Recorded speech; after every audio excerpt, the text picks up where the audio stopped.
Here we are with John Rustad, MLA, and leader of the newly minted, newly revived Conservative Party of British Columbia. I'm Gary Clark, board member of Peacemakers, along with Joel Berg, who's also a member of the Peacemakers. And we're delighted to have you here, John, to speak to us about some of the issues and some of the vision you have for the province and why the Conservative Party is the vehicle to take us there. Okay, well, thank you very much for having me. You. You know, one thing it's interesting to note when you talk about the revived Conservative Party. Yes. Conservative Party of British Columbia is actually the oldest party in British Columbia's history. It really? was first founded in 1903. Wow. And it governed for many, many years. And then the last time it formed government was actually 1927. And the last time it actually elected anybody was in the 1970s. And so it's been a party that was actually a dominant party in force in British Columbia for many, many decades, but now has become obviously a party out of the wilderness. And so it's being revived out of that wilderness. You know, it's wonderful been a great honor history to be able to do it. Give us an idea, John, in general, what the vision, what the idea, why the revival of the Conservative Party of BC. You've been a standing MLA for how long?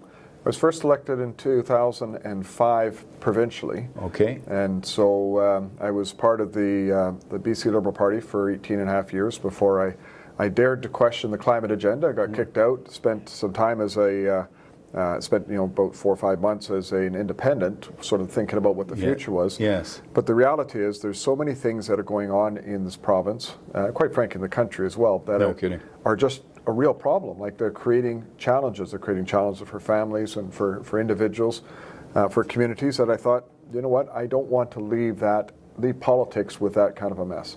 So I decided I would stay in politics, of course, after talking with my wife and family about it. And that's when I decided, okay, I can't do this as an independent to bring out change, so what do I do? So I looked and I found the Conservative Party and I thought, that's a vehicle that could become the new coalition in this province to be able to provide a government with a very different direction. So what direction? So give us an idea. I mean, the key in terms of what we're trying to do is have this as grassroots and just really focus on the average everyday person. You know, strengthening families, strengthening communities, making sure that there's freedoms, making sure that the policies that we look at doing are all about your quality of life and improving affordability for the average person. Too many of these political parties today are all wound up in ideologies and other types of approaches that really forget that it is the average everyday person that needs to be the center of government, whether it's in healthcare services, whether it's in education, whether it's in the economy, whether it's in any sort of policies. That's who we should be focused on. But John, you're talking about ideologies. Conservative means something. Yes. Okay, so there's got to be something deeper there than just providing for families. Okay, so there's a base structure here, right? There is, and so obviously when you look at it, I mean, we believe in fiscal responsibility. We believe in a government that is going to be able to provide services, but is not overburdening to people. You know, we believe that people should be able to have more money in their pockets, right, to be able to have that quality of life they want. These are sort of core sort of conservative values, but they really do fit into just having a government that is focusing on people, right, in terms of what the philosophy of the left or the philosophy of the right. Right. And for many people, they ask us, well, conservative, and I say, well, it's not really about being conservative or liberal or NDP or Green. It's just to stand for what's right, just to be straight up with people and provide them with some transparency that, quite frankly, has been lacking for many, many decades. How is this going to change British Columbia for our children if, in fact, you form the government? So there was a report that came out from the Organization and Cooperation for Economic Development, OECD, right. That pointed and said Canada's GDP will be 0.7% after inflation, not for the next year or the next 5 years, but for the next 40 years. 40 years. Through 2060 and maybe even beyond. And so when you look at that, what that means is a declining quality of life for multiple generations going forward, a declining level of services within government, high debt, and quite frankly, a direction that the province should not be going on. We have the potential to be the gem of Canada. Yes. We have all the resources. We can grow all the food we want. We've got a well-educated population. We have so much potential, and it's just being held back by, quite frankly, incompetence in governments in terms of not allowing that to be unleashed. And you might say, well, that's companies. No, that isn't. That is about jobs. You look at, for example, at housing. Housing prices have gone up, fivefold, particularly in the Lower Mainland, and food prices have doubled. Yet wages have gone up 10 or 20%. We need to actually be thinking about how are we trying to help those people being able to just provide for their family. Half the people in this province are struggling to put food on the table today. And so these are the types of big things that we want to tackle. Change, the province in terms of direction, open up for the full potential, make sure that families can be strengthened and supported, and have a government, quite frankly, that has as light a touch as possible to be able to provide the services needed. Getting back on the theme, again, back to children, I want to get specific here about something. These are not just in Prince George and area, but they're hot buttons right across the province and the country. But in particular, when it comes to education, this whole SOGI thing, sexual orientation, is massive right now in people's minds. So maybe you can give us a little encapsulation of where we're at with that? where the Conservative Party is at, John. So one of the first things that we came out and talked about when I took on the leadership of the Conservative Party is that we believe very strongly in parent choice, or parents' rights, whichever way you'd like to say it. We think that our education system has become too watered down. It's got, it's delved into too much social issues. It's really more, if you want to put it this way, it's trying to teach kids what to think. And I think our education system needs to teach kids how to think. And so we need to have it refocused on academics. We need to leave the social issues for families. We need to be able to strengthen those families, strengthen their choice and their engagement with their children in the education system, and not have our education system out indoctrination. And so those are things, when you look at SOGI, you mentioned, sexual orientation, gender identity. I look at that and I think it's become very, very divisive. Yes. In society. Our education system should be not about divisions. It should be about, children being able to find their future and being able to, come out of the education system to the best of their abilities, prepared for that future. SOGI's become a distraction. It's become a division. It needs to go. Having said that, our education system needs to make sure that we have zero tolerance for bullying. It needs to be open and acceptable, for everyone. And we need to make sure we have supports in place. But it shouldn't be driven on ideology. It should be driven on being able to support students and being able to support families, and if there's issues, being able to help them through that. But making sure that our education system is doing everything it can, and from an academic perspective, to prepare children for their future. For example, at Cedars Christian School, one of the Christian schools here in town, we're at a 50% funding level, okay? And it's been at that level for some time, and it's a great help. But in fact, we save the government a lot of money because we don't get a 50% break on our taxes. Yeah. Okay, so in terms of funding, what are your ideas on that? So I've often been asked that, and there's a number of issues that need to be taken into consideration when you look at funding. But at the end of the day, I would love to be able to see an education system where parents have a choice of school and the funding follows the student. So the funding follows the student. The funding follows student regardless of the student's choice. I would love to see that work. Now, is that too complicated to implement? I don't think it is. Actually, it's quite simple. But the challenge then becomes, what happens to, say, an inner city school?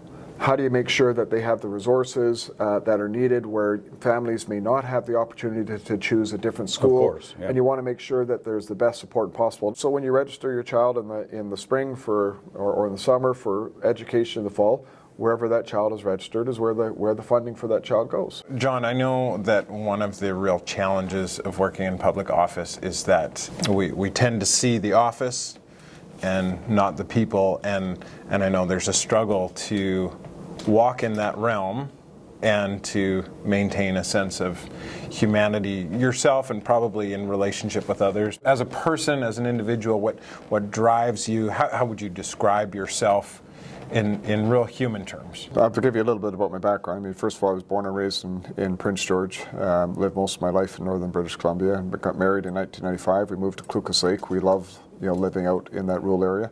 Unfortunately, my wife and I weren't able to have children, but I've got 6 nieces and nephews that we love to spend some time with, and now, some grand nieces and nephews that are on the way. And so, that's a little bit about me as a background. I never thought about going into politics.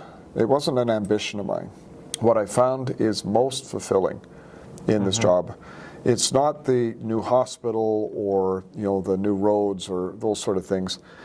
It's the grandmother that was trying to adopt a grandchild and couldn't get through the system, and so you're fighting on their behalf to get them through the system, and so that they finally are able to adopt the child, or the parents that are seniors that are trying to get a new wheelchair for their daughter. And so you look at those sort of things and you think, wow, those are pretty unique. I'm curious for you as an individual who obviously cares deeply about the people in BC, how do you maintain that sense of hope and moving forward in the face of so many difficulties and opposition and discouragements, those kinds of things?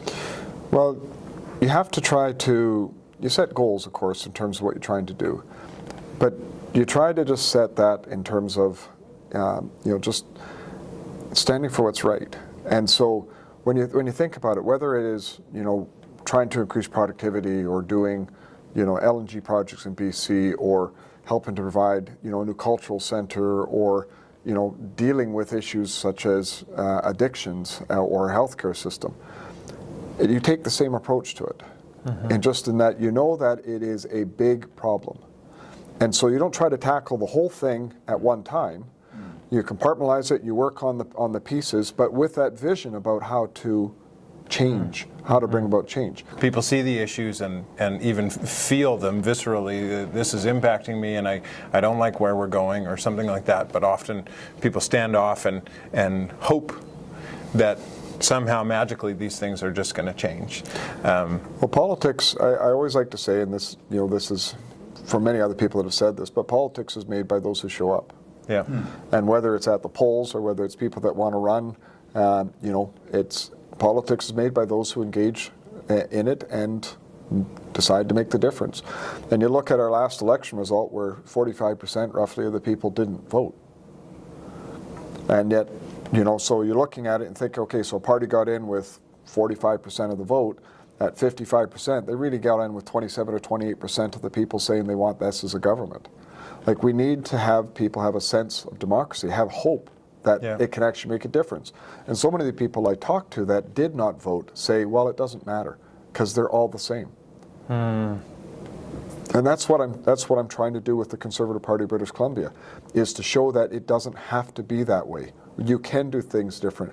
You can have a political party that stands on principles. You can vote, based on the direction that it wants to go, not a party that's just giving you poly speak and jumping or flip-flopping around or whatever the case may be, because they're trying to get a vote. But just stand on principles and have a strong vision as to where this country and this province can go. And so I'm curious what you would say to the younger generation that is looking at the future and dreaming about a better Canada, wants to see change, and maybe is being stirred by your words now and going, yeah, maybe I need to get into the game. What would you say to those younger people? Get involved. And don't be afraid. What get are involved. some opportunities? Get involved, whether it's in our party or any other political party. Get involved. Understand that this does have a big impact on your life, and will shape what your potential is for you and for your children and for your grandchildren. Yeah, I love how you started with saying that really this is about people. And I think that even for us as people, the ones that are experiencing the outworking of our political system, we even forget that it's about people. The family unit's under attack. Our education system says, no, we don't want the parents involved. Kids, no, you don't have to tell your parents. The family unit is under attack. Community is under attack. Faith is under attack. And I look at it, I think, why? Car ownership is under attack. Our rights, property rights are under attack. Municipal rights, from your local government and the decisions that are making. So what's going on? Why is this government and why is this approach mean so much about government that needs to control everything? And I disagree with that. I think people are intelligent and capable. We should be empowering them for their lives, to build their families, to build their support, to be involved whichever way they want in their communities or in their faith. We should be able to support that as a government, not trying to control it. Yeah, and we know as a people of faith that the greatest leadership is servant leadership. That's what really brings about transformation. And so I find it easy to cheer you on. And so hold on to that servant leadership heart. That's so powerful. For me, I sleep well at night because I know what I stand for. I know what I'm trying to achieve. And it's not going to be pushed or swayed because somebody says, oh no, you can't do that, or you have to be thinking. No, you have to stand for values. And if that's what the people in this province are looking for, then we will form government. I've got one final question. We'll wrap it up here, John. And there's an issue, of course, that every town the size of Prince George and larger is dealing with, and that's the whole homeless issue. A recent move by Victoria has got a lot of us quite concerned, okay? Because it's so visual and underlying the whole issue of human dignity and that kind of thing. But it's a visual issue, not just a theft issue, but in our downtowns. But a big question that I keep hearing around is this. Look, free corn syrup for diabetics, more alcohol for alcoholics, and we got free drug distribution all they want for drug addicts. Maybe you've got a comment on that. You've saved the most interesting question for the last, and it'll only take me half an hour to explain it. So well, let's draw it into let me put it. So for example, and I'll try to summarize it just in a couple of quick little things. Right. So here's how backwards thinking it is in the legislature. There was a bill, I think it was Bill 34, that was passed and voted on unanimously with the exception of the Conservative Party members and the Green Party members. And we voted against it for very different reasons. But this bill basically allows people to walk down the street smoking a crack pipe. It was absolutely crazy. Right. And the bill was touted because it said, oh, but you can't be in a playground or in a park or within 6 meters of a door or these types of things. So, I mean, what are we doing? Telling police officers they've got to have a tape measure? I mean, it's crazy. But you can walk down the middle of the street smoking a crack pipe, and it's perfectly legal. And that's what this bill basically said. And I just went, it is just so wrong. You should not be allowed to do these illicit drugs in public. You're not allowed to go down the street drinking a beer. Why would we say that you can go down the street, doing drugs? It makes no sense. And isn't part of the question, John, this is a much broader question. We're not going to deal with it here now. But we've lost the ability as a society, and I'm coming here from not just a Christian point of view, but a values point of view. Have we lost the ability to say no to anything? We haven't. To anything. We haven't, but governments, this whole cancel culture and this woke sort of culture that is sort of just come in and been infused in everything, makes it impossible. So if we disagree, in their world, first thing I'm going to do is attack you and shut you down. Yeah, sure.